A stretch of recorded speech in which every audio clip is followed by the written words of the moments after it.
আসসালামু আলাইকুম। এখন শুনবেন সংবাদ শিরোনাম। শরিকদের জন্য 40 আসনে ছাড় দিতে চায় বিএনপি। চলছে দর কষাকষি, সমঝোতা হলেও বিদ্রোহী প্রার্থীদের ঠেকানো নিয়ে দুশ্চিন্তা।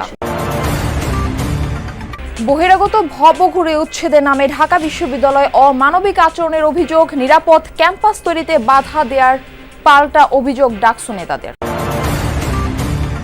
গাজীপুরে বিক্রির উদ্দেশ্যে জড়ো করা বিপুল পরিমাণ মাংসসহ 37 ঘোড়া জব্দ, ঢাক ঢোল পিটিয়ে প্রশাসনের অভিযান, ধরা পড়েনি কেউ। রেকর্ড সংখ্যক ভোট পড়ল নিউ ইয়র্ক মেয়র নির্বাচনে, চলছে গণনা। ডেমোক্র্যাট প্রার্থীর বিপুল ব্যবধানে জয়ের পূর্বাভাস। আসসালামু আলাইকুম। এতক্ষণ দেখছিলেন সংবাদ শিরোনাম, এখন দেখবেন বিস্তারিত। বিএনপির ফাঁকা রাখা 63 আসন নিয়ে দর কষাকষিতে শরিকরা। প্রকাশ্যে বেশি আসনের দাবি জানালেও পর্দার আড়ালে কেউ একটি কেউ বা দুইটি আসন নিয়ে সমঝোতার চেষ্টা করছেন। মিত্রদের জন্য আসন সমঝোতার পাশাপাশি উন্মুক্ত রাখা হবে ধানের শীষের বিপক্ষে নির্বাচন করার সুযোগ। জাতীয় সরকারের আগে রাজপথে সহযোদ্ধাদের ভোটের মাঠেই বিএনপি যথাযথ মূল্যায়ন করবে বলে বিশ্বাস যুগপথ নেতাদের। তবুও তাদের ভাবিয়ে তুলছে একাধিক আসনে বিএনপি নেতাদের স্বতন্ত্র নির্বাচন করার ঘোষণা। বিএনপির সিদ্ধান্ত আর অবস্থানের প্রতি অকণ্ঠ সমর্থন জানিয়ে দীর্ঘদিনের রাজপথের সংগ্রামে যুগপৎ আন্দোলনে ছিল প্রায় 30-এর অধিক দল। দীর্ঘদিনের সহযাত্রীদের জন্য আসন ফাঁকা রেখে দলীয় প্রার্থী ঘোষণা করেছে বিএনপি মহাসচিব। আমাদের যুগপৎ আন্দোলনে যারা শরিক দলগুলো আছেন তাদের সঙ্গে আলোচনার ভিত্তিতে আমরা এই পরিবর্তনগুলো আনতে পারি। ফাঁকা আসনের মধ্যে ব্রাহ্মণবাড়িয়া 6, জুনায়েদ সাকি, বগুড়া 2, মাহমুদুর রহমান মান্না, লক্ষ্মীপুর 4, তানিয়া রব, লক্ষ্মীপুর 1, শাহাদাত হোসেন সেলিম, পটুয়াখালী 3, নুরুল হক নূর, ঝিনাইদহ 2, রাশেদ খান, চট্টগ্রাম 13, অলি আহমদ, কুমিল্লা 7, রেদওয়ান আহমেদের জন্য বরাদ্দ রেখেছে বিএনপি। এছাড়া ঢাকা 17 আন্দালিব রহমান পার্থ, ঢাকা 13 ববি হাজ্জাজ, 12 দলীয় জোটের এহসানুল হুদা কিশোরগঞ্জ 5 সহ সমমানা দলের আরও 4 জনকে বিভিন্ন আসনে বিবেচনা করছে বিএনপি। ধর্মভিত্তিক দলগুলোর মধ্যে এবার বিএনপি সবচেয়ে বেশি গুরুত্ব দিচ্ছে দেওবন্দ অনুসারী হেফাজত ঘনিষ্ঠ জমিয়তে উলামা ইসলামকে।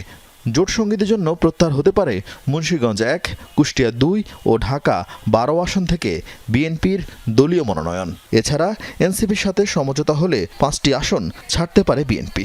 ঢাকা 7, 10 ও 18 আসনও যুগপৎ শরিকদের জন্য ছাড় দেওয়ার চিন্তা আছে বিএনপিতে। এর পাশাপাশি নেজামে ইসলামী সহ সামাজিকভাবে গুরুত্বপূর্ণ কয়েকজনের জন্য আসন ছাড়ের সিদ্ধান্ত আছে বিএনপিতে। তবে সেই সংখ্যাটা 40-এর বেশি হবে না বলে জানিয়েছেন বিএনপি নেতারা। ফাঁকা থাকা 63 আসনের মধ্যে বেশি কোন্দল থাকা আসন উন্মুক্ত রাখা সহ বাকিগুলোতে সিদ্ধান্ত আসবে মনোনয়ন দাখিলের সময়। শর্ট লিস্ট নিয়ে বিএনপির সঙ্গে আলোচনা করব।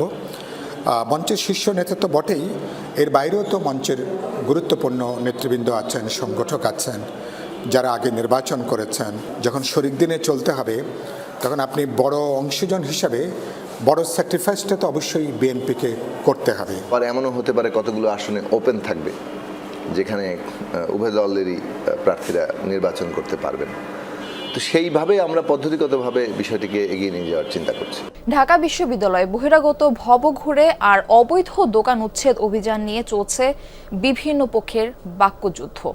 উচ্ছেদ অভিযান চালাতে গিয়ে একদিকে ডাকসু নেতারা অমানবিক আচরণ করছে, এই অভিযোগ যেমন আছে তেমনই আছে নিরাপদ ক্যাম্পাস তৈরিতে বাধা দেওয়ার অভিযোগ।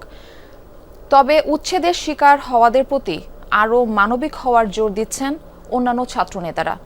শাকিল হাসান টিএসসির এই জায়গায় ব্যবসা করে গেল 20 বছর ধরে সংসার চলছে তার। সম্প্রতি ডাকসু ও বিশ্ববিদ্যালয় কর্তৃপক্ষের অবৈধ দোকান উচ্ছেদের মাঝেও তার বুকে ভর আছে অনুমতি থাকায়। যারা 2008 সালের আগে এখানে আসছে তাদেরকে কিছু দোকান দিচ্ছে, 11টা দোকান দিচ্ছে। তারা বলছে যে কাগজ কলমে লিখে দিব যে 11টা দোকান পারমিশন দিব, কাগজ টাগজ দেয় নাই।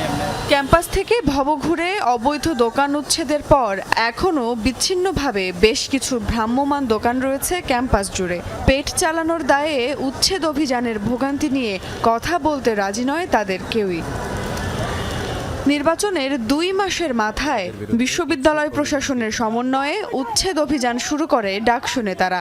ক্যাম্পাসের বিভিন্ন স্থান থেকে ভবঘুরে অবৈধ ভ্রাম্যমাণ দোকানগুলোকে সরিয়ে দেয় তারা। তবে উচ্ছেদের এই প্রক্রিয়ায় আচরণগত এবং নীতিগত নানান প্রশ্ন আসছে। তাদের জন্য একটি বিকল্প ব্যবস্থা আমার এখানে চালু করতে হবে, বিকল্প পুনর্বাসন ব্যবস্থা, এবং সেইটা বিশ্ববিদ্যালয় একা করবে না। ক্যাম্পাস কর্তৃপক্ষ প্রশাসনকে এবং নির্বাচিত প্রতিনিধি যারা আছেন তাদেরকে সিটি কর্পোরেশনের সাথে আলোচনা করে সেই সব ভবঘুরিদের দ্রুততম সময়ের মধ্যে আবাসন নিশ্চিত করা উচিত।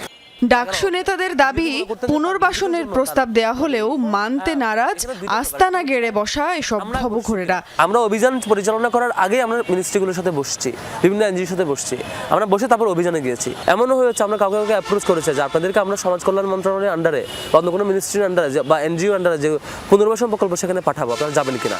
তারা সেখানে যাবে না, তারা এখানেই থাকবে। এদিকে প্রশাসনের বক্তব্য একের পর এক নোটিশ, এমনকি মুচিলেখা নিয়েও সরানো যাচ্ছিল না এসব ভবঘুরে আর মাদকাসক্তদের। উল্টে চরম নিরাপত্তাহীনতার কারণ হয়ে দাঁড়িয়েছিল তারা। উলঙ্গ ভবঘুরের ছবি বিকৃতভাবে হলের দিকে মুখ করে দাঁড়িয়ে আছে, তার অবৈধ, এটা মাথায় রাখতে হবে। এদের মধ্যে অনেকের মুচলেখা দেওয়া আছে আমি আর আসবো না। তো তিনি যদি স্বেচ্ছায় না যান তাহলে তাকে জোর করে বের করে দিতে হবে। উচ্ছেদ করতে গিয়ে ভ্রাম্যমাণ ব্যবসায়ীদের মারধর এবং অমানবিক আচরণের অভিযোগ রয়েছে। ছাত্র নেতাদের অভিযোগ এমন আচরণ দুঃখজনক, তবে সে অভিযোগ বরাবরই অস্বীকার করে আসছে ডাকসু নেতারা। গাজীপুর সিটি কর্পোরেশনের হায়দ্রাবাদ এলাকা থেকে ঘোড়ার মাংসসহ 37টি ঘোড়া জব্দ করা হয়েছে। মঙ্গলবার রাতে গোপন সংবাদে স্থানীয় একটি কসাইখানায় জেলা প্রশাসন, প্রাণী সম্পদ অধিদপ্তর ও র্যাব 1 যৌথ অভিযান চালায়। এ সময় বিক্রির উদ্দেশ্যে জবাই করা বেশ কয়েকটি ঘোড়ার 5 মণ মাংস ও 37টি ঘোড়া জব্দ করা হয়। এই ঘটনায় কাউকে আটক করতে পারেনি র্যাব। স্থানীয়রা জানায় চলতি বছরের শুরুর দিকে এই এলাকায় ঘোড়ার মাংস বিক্রি হয়। স্থানীয় কয়েকজন এই কাজে জড়িত। সে সময় ভ্রাম্যমাণ আদালত অভিযান চালিয়ে ঘোড়ার মাংস বিক্রি নিষিদ্ধ করেন। প্রাণী সম্পদ অধিদপ্তরের কর্মকর্তারা জানান, জব্দ করা বেশিরভাগ ঘোড়া রুগ্ন। মাংসের মধ্যেও মানবদেহের জন্য ক্ষতিকর পদার্থের উপস্থিতি মিলেছে। যদিও কাউকে আমরা হাতে নাতে ধরতে পারিনি, তবে আমরা ভিতরে ঢুকে আমরা যেটা দেখতে পেয়েছি এখানে প্রায় 37টি ঘোড়া আমরা পেয়েছি, যেগুলো অধিকাংশই আপনার অসুস্থ, শীর্ণকায় এবং দেখে বোঝা যাচ্ছে যে এগুলো অসুস্থ। এবং আমরা স্পটে প্রায় 5 মণ ঘোড়ার মাংস পেয়েছি। শক্তিশালী টাইফুন কালমেগির আঘাতে বিপর্যস্ত ফিলিপাইন। এখনো পর্যন্ত কমপক্ষে 58 জনের মৃত্যু হয়েছে। ঘরহীন হয়ে পড়েছে লাখো মানুষ। মঙ্গলবার ঘন্টায় প্রায় 150 কিলোমিটার গতিবেগে দেশটির মধ্যাঞ্চলে আঘাত হানে ঘূর্ণিঝড়টি, যার প্রভাবে প্রবল বৃষ্টিপাত ও বন্যা পরিস্থিতির সৃষ্টি হয়। এখনও ফিলিপাইনে বিস্তীর্ণ অঞ্চল পানিতে তলিয়ে অব্যাহত রয়েছে উদ্ধার অভিযান। বহু এলাকা টেলিযোগাযোগ ও বিদ্যুৎ সংযোগ বিচ্ছিন্ন। ঝড় আঘাত হানার আগে নিরাপদে সরিয়ে নেওয়া হয় প্রায় 4 লাখ বাসিন্দাকে। বর্তমানে শক্তি খুইয়ে ভিয়েতনামের দিকে অগ্রসর হচ্ছে টাইফুনটি। নিউ ইয়র্কের মেয়র নির্বাচন শেষ হয়েছে, ভোট গ্রহণ চলছে গণনা। আগাম ভোট সহ রেকর্ড 20 লাখেরও বেশি বাসিন্দা ভোট দিয়েছেন এবারে, যা 3 দশকের মধ্যে সর্বোচ্চ। কুইন্সের একটি ভোট কেন্দ্রে ভোট দিয়েছেন এবারের সবচেয়ে আলোচিত মেয়র প্রার্থী ডেমোক্রেট দলীয় জোহরান মামদানি।